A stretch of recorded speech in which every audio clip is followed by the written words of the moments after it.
Why are so many great entrepreneurs always broke? And, that's a question I'm going to try to answer here. And if you're brand new to being an entrepreneur, I hope you'll really pay attention to this. Because I will make you a lot of money right now if you'll just follow some of the things I'm going to say. So I've ran into so many entrepreneurs, so many creative people that are just, financially, they're just destitute. They're great at making money, but they're terrible at saving it or keeping it or investing it or anything like that. So many great entrepreneurs die broke.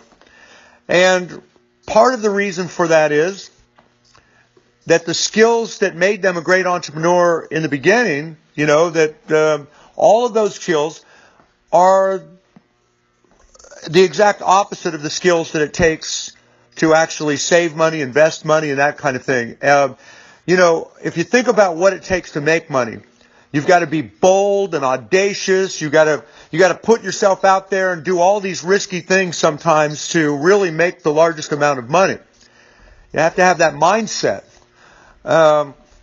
In order to accumulate a lot of money, you've got to be careful and cautious, watching every penny, frugal, and all of that kind of stuff. So it's hard to have both. Sometimes the stronger you are in, well, did I say sometimes? No, that's not true.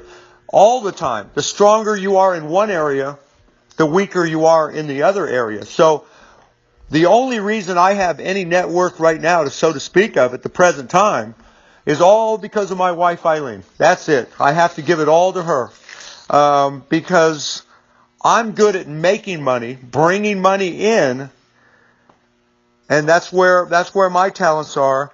She's good at conserving it, being careful with everything, cautious, making sure every I is dotted, every T is crossed. She's a business person. And entrepreneurs maybe consider themselves to be a business people, but they're really not in the way I think of a business person. Entrepreneurs are creative.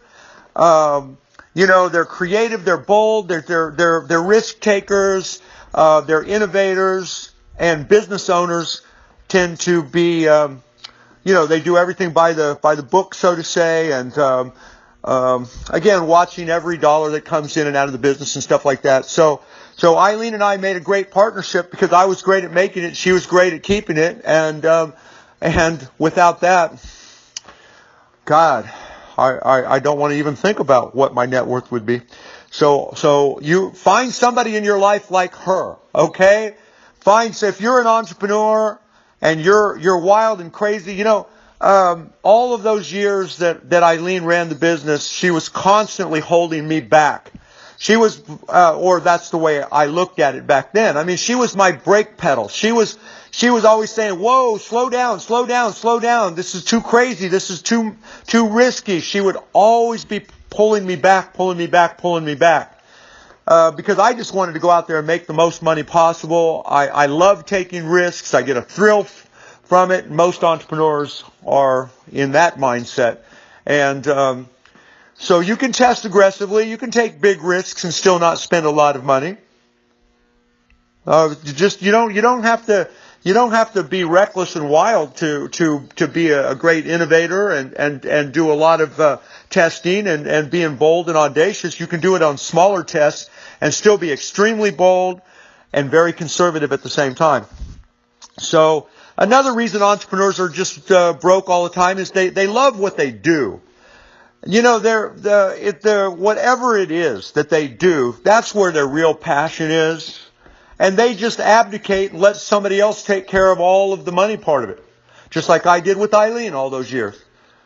I just let her take care of the business. I let her take care of the money, and I focused on just falling in love. I fell deeply in love with marketing and all aspects of information selling and direct response marketing and everything that I could. I tried to learn everything I could learn, trying to be the best copywriter I could possibly be, developing strategies. I just was so immersed in it, that I wanted somebody else to take care of the business side of it, and I'm still kind of like that. I have people in my life now that I can trust. I've had other people in my life that when I abdicated, they ended up ripping me off. They ended up stealing from me, stealing God knows how many tens of thousands or hundreds of thousands of dollars. But it's my fault. In the end, it's my fault. Abdication is a bad thing unless you've got somebody that you really trust, and I feel like I have those people in my life right now. Entrepreneurs are great abdicators. Hey, you just let me do what I do. I'm the star of the show here. I'm making things happen. I'm doing this, I'm doing this, I'm doing this, and I'm doing this, and I'm, and I'll do my part, you do your part, and that only works if you have people that you can count on. And then, what prompted this recording is I just read this article about somebody I've always deeply admired. He's about 6 years younger than I am. It's Johnny Depp. And I've been following his career. I like some of his movies. Edward Scissorhands.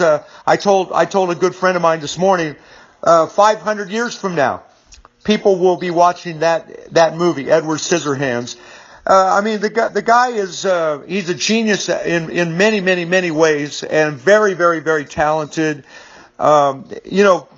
The kind of person I've always wanted to be, so to say, but isn't that the people we admire the most because they have qualities that we wish we had?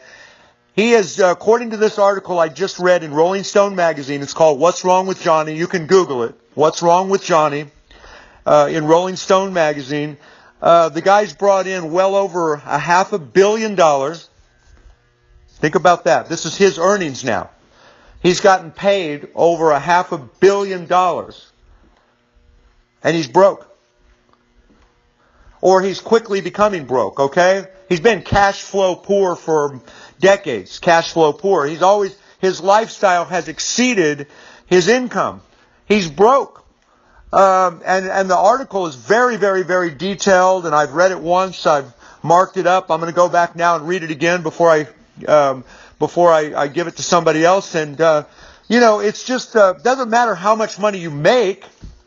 It only matters how much money you keep. And it's really sad what's happened to a very creative guy here who lost in his art, totally absorbed. Yes, he's got some other personal problems and all of that with substance abuse or whatever. But the bottom line is, he's a dedicated, passionate artist, totally absorbed in his art, so to say, and leaving the money part up to other people, and then, of course, just getting addicted to that lavish lifestyle. Oh, just as one example that stuck out, $200,000 every month he spends, according to the article, $200,000 a month just on private air travel, so that he doesn't have to deal with all of the fans and the people with cameras and all that kind of stuff. So, just crazy, just absolutely crazy. But so that's prompted this. I really sad to hear that he's almost broke now. His life is in pretty bad shape, but I've seen it with plenty of entrepreneurs over the years too. So, and I've experienced that problem myself.